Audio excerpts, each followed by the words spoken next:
नमस्कार. मालिकेच्या महा एपिसोडच्या आजच्या भागामध्ये आपल्याला पाहायला मिळणार आहे की लावण्याची तर पूर्ण वाटच लागलेली आहे. कारण इकडे आता आल्या आल्या ऑफिसमध्ये आल्या आल्या ईश्वरीच का आली नाही असा प्रश्न अर्णवने विचारलेला आहे. लावण्यासमोर असतानाही तो प्रश्न विचारल्यामुळं इकडे लावण्याची वाट लागलेली आहे.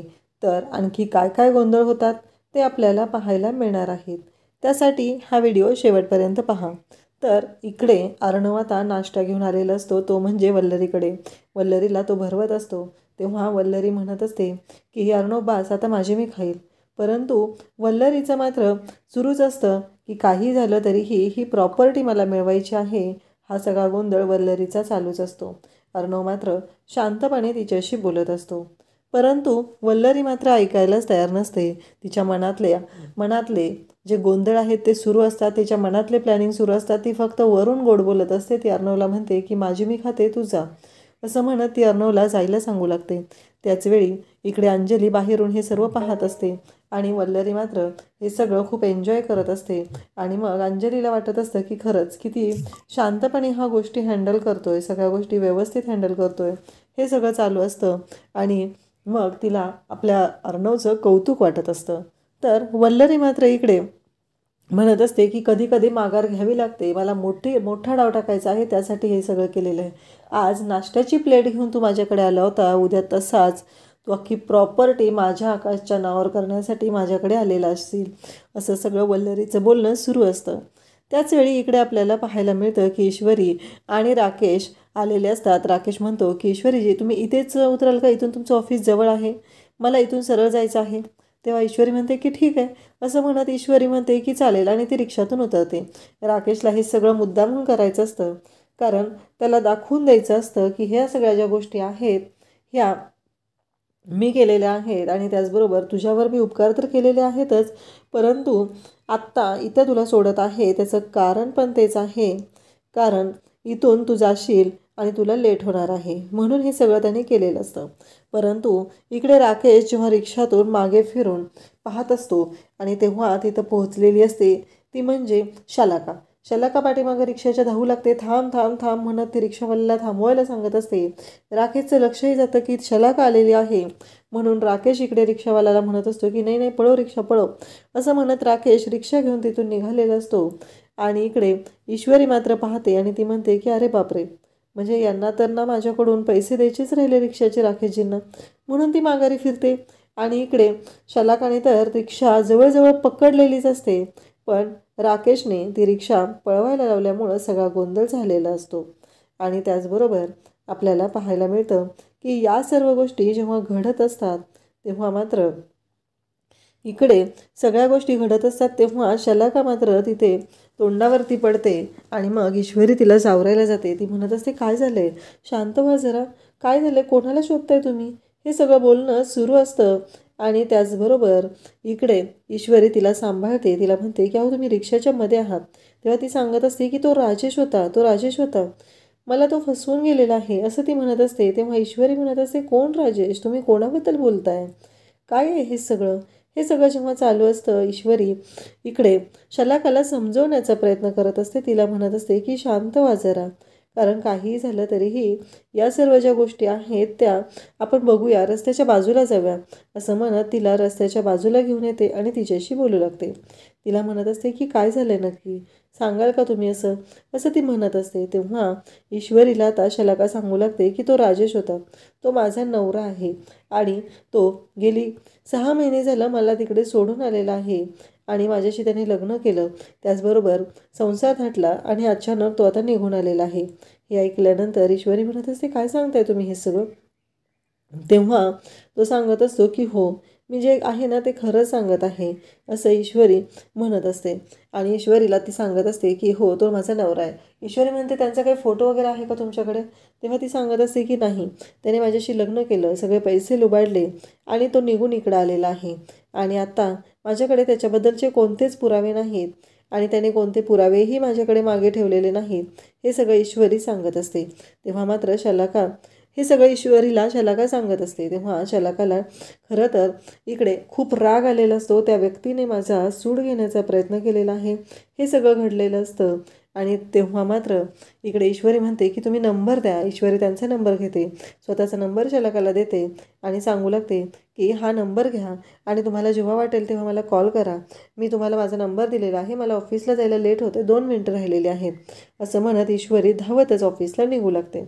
परंतु इकडे आता लावण्या ही अर्णवच्या केबिनमध्ये आलेली असते आणि ती अर्णवशी बोलत असते, ती अर्णवला सांगत असते.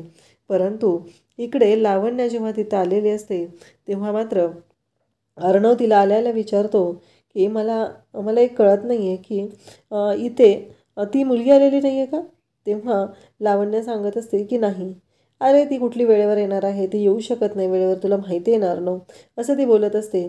तेव्हा मात्र इकडे अर्णव म्हणत असतो की नाही, ती मुलगी आली पाहिजे आणि ती जर लेट आली तर आज मी तिला सहन करणार नाही. इकडे ईश्वरीच्या चांगलं लक्षात असतं आपल्याला वेळेवर पोचणं गरजेचं आहे ऑफिसला, म्हणून ईश्वरी धावत धावत आता पुन्हा निघू लागते. कारण तिला 2 मिनटं राहिलेले आहेत आणि ती शलाकाला सांगून जात आहे. शलाकाच्या मनामध्ये जी आग पेटलेली आहे, कारण ह्या राजेशने तिला जे फसवलेलं आहे, तिच्याशी लग्न केलेलं आहे, त्याचबरोबर पैसे दागिने सगळं लुबाडून तो मुंबईत येऊन राहिलेला आहे आणि तिला काही लोकांकडून कळलेलं होतं की तो मुंबईत राहतोय, म्हणून तर तिने मुंबईत त्याचा शोध घेत आलेली होती. आणि शलाका म्हणत असते की जर आज मला हा या एरियात दिसलेला आहे म्हणजे तो इथेच कुठेतरी राहत असणार आहे, त्यामुळं काहीही झालं तरी मला त्याला शोधायचंच आहे. इकडे अर्णव मात्र ईश्वरीची वाट बघत असतो, कारण अजून 1 मिनिट बाकी असतो आणि ईश्वरी अजून आलेली नसते. तेव्हा अर्णव म्हणत असतो आज 1 सेकंद जरी लेट झालं ना तरी मी तिचं ऐकून घेणार नाही, हे अर्णवचं ठरलेलं असतं. आणि मग लावण्या आणि त्याचबरोबर अर्णव हे दोघं पण आता तिथे वाट बघत असतात. ईश्वरी अजून कशी आलेली नाही यासाठी ते वाट बघत असतात. त्याचबरोबर इकडे आपल्याला पाहायला मिळतं ईश्वरी एवढी धावत निघालेली असते की तिने कसला विचारच करत नाही की काहीही झालं तरीही तिला फक्त आत्ता धावत जाऊन आपलं टायमिंग पाळायचं असतं, त्यासाठी ती निघालेली असते. जाताना वाटेत एकाला धडकते तरी त्याचाही विचार करत नाही, तशीच ती पुढे जाऊ लागते. आणि त्याचबरोबर ईश्वरी ऑफिसमध्ये पोहोचते आणि लावण्या त्याचबरोबर अर्णव दोघंही तिथे असतात. ईश्वरी ऑफिसमध्ये पोहोचलेली असते आणि इकडे ईश्वरीच्या हातातून फाईल वगैरे सगळं असतं आणि ईश्वरी अर्णवच्या केबिनमध्ये जाते आणि सर आत येऊ असं म्हणते. तेव्हा अर्णव म्हणतो की नाही तू लेट आहेस. तेव्हा ईश्वरी म्हणते नाही, मला तुम्ही 11चा कॉल टाईम दिलेला होता आणि 11 वाजायचे आहेत, अजून 11 वाजायला बाकी आहेत, असं तिनं सांगत असते. आणि तेव्हा मात्र इकडे अर्णव म्हणत असतो की माझ्या घड्याळात 11 वाजलेले आहेत, तू ऑफिसला येऊ शकत नाही आज. तेव्हा ईश्वरी म्हणत असते पण माझ्या घड्याळात वाजलेल्या नाही आहेत ना, तुम्ही बघा अगदी करेक्ट टाईम आहे, अजून 1 मिनिट बाकी आहे, असं म्हणत तिने मोबाईल दाखवते. आणि त्यावेळेस अर्णव म्हणत असतो हे काय चाललं आहे. तेव्हा लगेचच ईश्वरी तिथे लावण्य असते आणि म्हणत असते की लावण्य मॅडम तुमचं घड्याळ दाखवा, असं म्हणत तिने लावण्याचा हात पकडते, तिच्या घड्याळात किती वाजलेले आहेत ते पाहते आणि सांगू लागते की हे बघा लावण्य मॅडमच्या घड्याळात पण अजून 1 मिनिट बाकी आहे आणि आता मला इथं येऊन 1 मिनिट झालेला आहे, मला वाटतंय की मी बराच वेळ झाला इथं आलेले आहे आणि त्याच्यातही 1 मिनिट गेलेला आहे, त्यामुळं तुम्ही विचार करू शकता, असं ती सांगत असते. आणि त्याचबरोबर तिने घड्याळ दाखवल्यानंतर इकडे अर्णव म्हणत असतो पण माझ्या घड्याळात तर 11 वाजून गेलेले आहेत, 11 वाजून 1 मिनिट झालेला आहे. त्यावरती लगेचच तिचं बोलणं असतं की सर पण तुम्ही बघा ना माझ्या घड्याळात तर अजून आहे ना, 1 मिनिट बाकी आहे, मग असं कसं म्हणताय तुम्ही. तेव्हा अर्णव म्हणत असतो पण मी माझं घड्याळ फॉलो करतो. तेव्हा ईश्वरी म्हणते तुम्ही तुमचं घड्याळ फॉलो करता कारण तुम्ही जगापेक्षा 1 पाऊल पुढे आहात, सगळ्या जगापेक्षा तुम्ही पुढे आहात, म्हणून तर तुमचं घड्याळ 1 मिनिट पुढं आहे, हो ना लावण्या मॅडम. तेव्हा लावण्या पण म्हणते की हो अगदी बरोबर, कारण अर्णव हा जगाच्या 1 पाऊल पुढं आहे, त्यामुळं त्याचं घड्याळ 1 पाऊल पुढं आहे, असं जो ईश्वरीने तर्क लावलेला असतो तो बघून खरं तर अर्णवच्या मात्र शिट्ट्याच वाजलेल्या असतात. त्याला कळायचंच बंद झालेलं असतं हिला काय बोलायचं आता, ही मुलगी वेळेवर तर आलेली आहे, परंतु आता जर हिला मी काही बोललो तर खूप मोठा प्रॉब्लेम होऊ शकतो, कारण ही मला माझं ऐकूनच घेणार नाही, ही गोष्ट अर्णवच्या लक्षात आलेली असते. आणि मग अर्णव तिला म्हणत असतो की ठीक आहे, आता मी सांगितलेलं आहे पुढच्या 5 मिनिटामध्ये मीटिंग आहे आणि कॉन्फरन्स रूममध्ये रेडी राहायचं आहे, मीटिंगला माझ्यासोबत थांबायचं आहे. तेव्हा ईश्वरी म्हणते ओके सर. आणि मग ईश्वरी तिचा जॉब वाचवण्यासाठी अर्णवने काही केलं तरी तिचा जॉब वाचवण्यासाठी जे प्रयत्न करत असते त्या प्रयत्नांना मात्र अर्णव तिथे पाहतच राहतो, कारण अर्णवला तिच्यामधले जे पेशन्स असतात ते चेक करायचे असतात आणि ईश्वरी मात्र सगळ्या गोष्टी शांतपणे हँडल करत असते. अर्णव तिला म्हणत असतो की चालेल. आणि आता ईश्वरीला तो जायला सांगत असतो. पुन्हा लावण्या तिथून म्हणते की येस असं म्हणत लावण्या तिथून गेलेली असते. ईश्वरी जायला लागते तेव्हा अर्णव म्हणतो तू कुठं निघालीस. तेव्हा ती म्हणते की आत्ताच तुम्ही सांगितलं ना मला गेट आउट माय केबिन, मग मी बाहेरच चाललेले आहे. तेव्हा अर्णव म्हणतो की नाही, ही जी फाईल आणलेली आहे ना, हे जे पेपर्स आहेत त्याचे प्रिंटआउट आणायचे आहेत. पुढील 5 मिनटामध्ये मला त्या प्रिंटआउट इथे केबिनमध्ये हव्या आहेत. तेव्हा ईश्वरी म्हणते की चालेल. आणि तो सांगतो की या प्रत्येक पेपरवर नंबर टाकलेला हवा आहे. नंबर टाकता येतो ना. ईश्वरी म्हणते की हो, कारण हे डेटा एंट्रीचं काम आहे आणि ईश्वरीला ते काम खूपच चांगल्या पद्धतीनं जमत असतं. ईश्वरी बऱ्यापैकी सगळ्या गोष्टी हँडल करण्याचा प्रयत्न करत असते आणि अर्णव मात्र पाहतच राहत असतो. कारण ईश्वरी ज्या पद्धतीने काम करत असते ते बघून अर्णवला खरं तर धक्का बसत असतो. ईश्वरी म्हणते ठीक आहे असं म्हणत आता त्या सगळ्या फाईल घेऊन ईश्वरी जायला निघते. इकडे लावण्या तर गेलेली असते, कारण लावण्याला त्याने सांगितलेलं असतं पुढचं काम. पण लावण्याला या गोष्टीचा राग आलेला असतो की आज अर्णवसोबत लावण्या नसून अर्णवसोबत त्या मीटिंगला असणार आहे, त्या कॉन्फरन्स रूममध्ये असणार आहे ती ईश्वरी. आणि ईश्वरी तिथं असणार आहे. या ईश्वरीची काय लायकी आहे. खरं तर लावण्याने ईश्वरी एवढी साधी वगैरे राहते म्हणून तिला सिलेक्ट केलेलं असतं. बाकीच्या मुलींना रिजेक्ट केलेलं असतं, कंपनीतून हाकलून दिलेलं असतं. पण लावण्याला आता तिचाच डाव तिच्या अंगाशी आलेला आहे असं वाटत असतं. कारण काहीही झालं तरीही ही ईश्वरी जी आहे ती लावण्याला पुरून उरत असते. कारण ईश्वरीला इकडे अर्णवने त्याची पर्सनल असिस्टंट बनवून तर लावण्याची वाट लावलेलीच असते. परंतु त्याचबरोबर इकडे लावण्याबरोबर जो गोंधळ घातलेला असतो त्या सगळ्या गोष्टींमुळं पण ह्या सगळं होत असतं. त्याचबरोबर आपल्याला पाहायला मिळतं की इकडे अर्णव तिला सांगतो की आत्ताच्या आत्ता जायचं आहे आणि या पेपरच्या प्रिंटआउट काढून आणायच्या आहेत. तेव्हा ईश्वरी म्हणते की ठीक आहे. तर ईश्वरी जायला निघते आणि अर्णव तिला सांगत असतो. त्या पद्धतीने ईश्वरी काम करत असते, त्याच्या इन्स्ट्रक्शन फॉलो करत असते. अर्णवला असं वाटत असतं की हिला काही जमणारच नाही ह्या प्रिंटआउट काढायला वगैरे. पण ईश्वरी मात्र अगदी पुढची असते. ईश्वरीला सगळ्या गोष्टी माहीत असतात. आता ह्याच गोष्टीचा राग आलेला असतो, तो म्हणजे या लावण्याला. आणि लावण्या बाहेर येते आणि लावण्या म्हणते हिची लायकी काय आहे. आणि त्याचबरोबर तिथे ऑफिसमधल्या दुसऱ्या एम्प्लॉईला ती सांगते की मला ती फाईल हवी आहे. आणि त्याचवेळी लावण्याने सोबत आणलेलं असतं ते म्हणजे तिथे गम आणलेला असतो. आणि ईश्वरी ज्या चेअरवर बसत असते त्या चेअरवर तिने तो गम टाकून ठेवलेला असतो. आणि ती फाईल मागत असते. तिथं सगळ्यांच्या समोर असं नाटक चाललेलं असतं की ती फाईल चेक करत आहे, पण इथे चेअरवर तर तिने गम टाकलेला असतो. आणि तिचा असा प्लॅन असतो की इथे ईश्वरी बसली की तिची वाट लागली पाहिजे असं म्हणत तिने तो गम त्याच्यावरती टाकलेला असतो. आणि ईश्वरीच्या या चेअरचं तिने वाटोळं केलेलं असतं. तिला माहिती असतं की ईश्वरी येणार आणि कॉन्फरन्सला जायच्या आधी इथे बसणार आणि ईश्वरीची वाट लागणार. त्यासाठी हिने सगळा राडा घातलेला असतो. परंतु इकडे आपल्याला पाहायला मिळतं की आजी मात्र वल्लरीला बोलत असतात. त्या वल्लरीला म्हणत असतात की झाली का तुझी नाटकं, जी काही नाटकं चालू होती ना ती झाली का सांग. कारण तू काही जो गोंधळ घालत आहे, तुझ्यामुळं जो काही त्रास होत आहे ना ते ह्या घरातल्या सगळ्यांनाच माहिती आहे. आणि तुझं हे जे काही नाटकी वागणं आहे ना ते बंद करायचं आहे. तुझ्या ह्या खोट्या अश्रूंना तिथे अर्णव फसत असेल पण आम्ही फसणार नाहीत. कारण आम्हाला माहिती आहे की तुझी काय लायकी आहे आणि तू काय आहेस ते. या भाषेमध्ये त्या बोलत असतात. तेव्हा वल्लरी मात्र हात जोडून समोर उभी असते. ती म्हणत असते नाही हो आई, तसं नाही आहे. तेव्हा इकडे आजी म्हणत असतात की एक गोष्ट लक्षात ठेव, कारण तुला असं वाटत असेल की या 2 मुलांना तू सांभाळून त्यांना आधार देऊन उपकार केलेले आहेत, पण एक गोष्ट लक्षात ठेवायची, माझी मुलगी सात्विका हिने आपल्यावर जे उपकार केलेले आहेत ही गोष्ट विसरू नको. आज आपण जे उभे राहिलेलो आहोत ते फक्त आणि फक्त तिच्यामुळे आहे.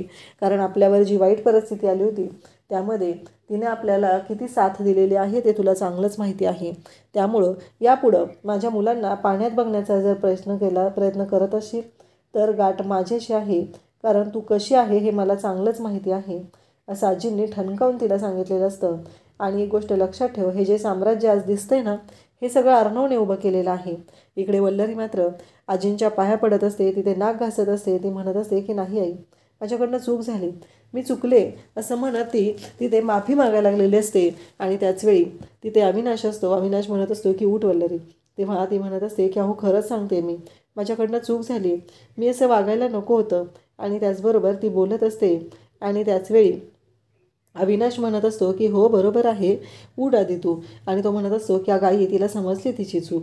तेव्हा आजी म्हणत असते की नाही, कसं आहे माहिती आहे का, तिला प्रत्येक वेळेस वाटत असेल की ती ज्या पद्धतीनं वागत आहे, ज्या पद्धतीनं बोलत आहे, ते जर तिनं केलं तर तिचा फायदा होईल. पण एक गोष्ट तिनं कायमस्वरूपी लक्षात ठेवायची आहे की तिच्या या सगळ्या गोष्टींमुळं जर इथे दुसरं कोणाला त्रास झाला तर मी कधीही सहन करणार नाही. कारण आत्तापर्यंत तिने या घरातल्या प्रत्येकाला त्रासच द्यायचा प्रयत्न केलेला आहे आणि प्रत्येकाशी चुकीचंच वागलेली आहे. आणि तिने अर्णवला जर चुकीच्या पद्धतीनं वागत असेल, चुकीच्या पद्धतीनं बोलत असेल अर्णवशी, तर ते मी सहन करणार नाही असं ठणकावून आजींनी सांगितलेलं असतं. आणि आजी म्हणत असतात की तुला वाटत असेल की तू त्या मुलांना सांभाळून त्यांच्यावरती उपकार केलेले आहेत, पण नाही. एक गोष्ट कायमस्वरूपी लक्षात ठेवायची आहे की तू कोणावरही कसलेही उपकार केलेले नाहीत, कारण तू फक्त आणि फक्त उपकारांवर जगत आहे. तुला फक्त तुझा स्वार्थ दिसलेला आहे आजपर्यंत. तू दुसऱ्या कोणाचा कधीच विचार करू शकत नाही. हे सगळं जे चाललेलं असतं ते ऐकून अंजली म्हणत असते की अगं आजी, राहू दे ना, मामीला तिची चूक कळली ना.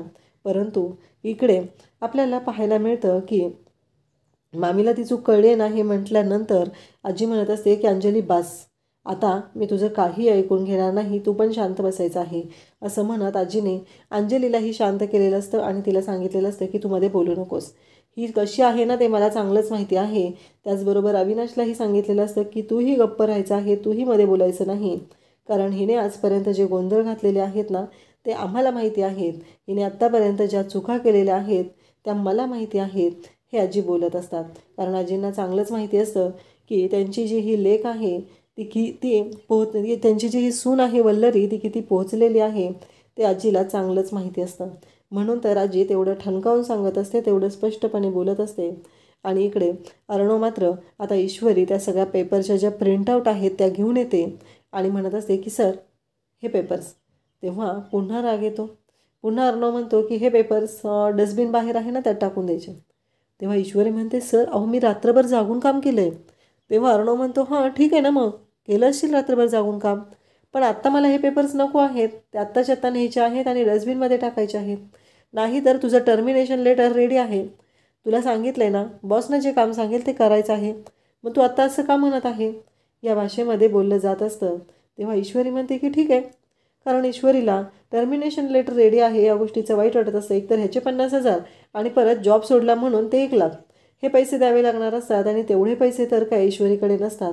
त्यामुळं ईश्वरीला हा जॉब करणं खूप गरजेचं वाटत असतं. आणि त्याचवेळी ईश्वरी म्हणते की ठीक आहे. अर्णव म्हणतो की आत्ताच्या आत्ता बाहेर डस्टबिन आहे, त्यामध्ये ते पेपर्स नेऊन टाकायचे आहेत आणि हे सगळं थांबवायचं आहे. त्यानंतर इकडे लावण्याला तिथं खुश झालेली असते. ईश्वरीने बाहेर ते पेपर आणलेले असतात आणि तिथे असलेल्या पिऊनला बोलवलेलं असतं आणि त्यांना सांगितलेलं असतं की हे डस्टबिनमध्ये टाकून द्या. आता पिऊनने ते पेपर डस्टबिनमध्ये टाकलेले असतात आणि त्याचबरोबर इकडे ईश्वरी मात्र तिथे येऊन बसलेली असते. ती तिच्या चेअरवर बसत असते. लावण्या त्याच गोष्टीची वाट बघत असते. लावण्याला काहीही करून आता एकदा का ईश्वरी तिथं बसली की मग मजा घ्यायची असते. कारण ईश्वरी तिथं बसली की ती ईश्वरीची वाट लागणार आहे ही गोष्ट लावण्याला चांगलीच माहिती असते. ईश्वरी बिचारी शांतपणे तिथं बसते आणि त्या क्षणी तिचा ड्रेस पाठीमागं तो गम लावलेला आहे त्याला चिकटतो आणि लावण्या म्हणत असते की आता मी बघते की ही कशी AR बरोबर कॉन्फरन्स रूममध्ये जात आहे. कारण काहीही झालं तरी हिला मी AR सोबत जाऊ देणार नाही. इकडे राकेश जो आहे तो रूमवर आलेला असतो. तो म्हणत असतो हे कसं आहे, ही शलाका इथं कशी पोचली आणि ती ईश्वरीबरोबर काय बोलत होती. तिने ईश्वरीला सांगितलं तर नसेल ना, नक्की काय झालेलं आहे. हे असे अनेक प्रश्न आता त्याच्या डोक्यात सुरू झालेले असतात आणि तो विचार करत असतो, जर अजून मला ह्या ईश्वरीला माझ्या प्रेमात पाडलेलं नाही आहे, काही झालेलं नाही आहे आणि त्याआधी जर या सर्व गोष्टी घडत असतील तर मला विचार करावा लागणार आहे. हे सगळं सुरू असतं आणि त्याचबरोबर इकडे राकेशला काहीही करून ईश्वरी आपल्यापासून दूर जाऊ द्यायची नाही आणि या शलाकाचा बंदोबस्त करायचा आहे हे तिने ठरवलेलं असतं. तर आता पार्ट 2मध्ये नक्की पाहायला मिळणार आहे की आता कॉन्फरन्स रूममध्ये ईश्वरी कशी पोहोचू शकेल. कारण तिथे तर गम लावलेला आहे आणि ईश्वरीचा ड्रेस त्याला चिकटलेला असणार. तर पार्ट 2 लवकरच आपल्या चॅनलवरती अपलोड होईल. थँक्यू.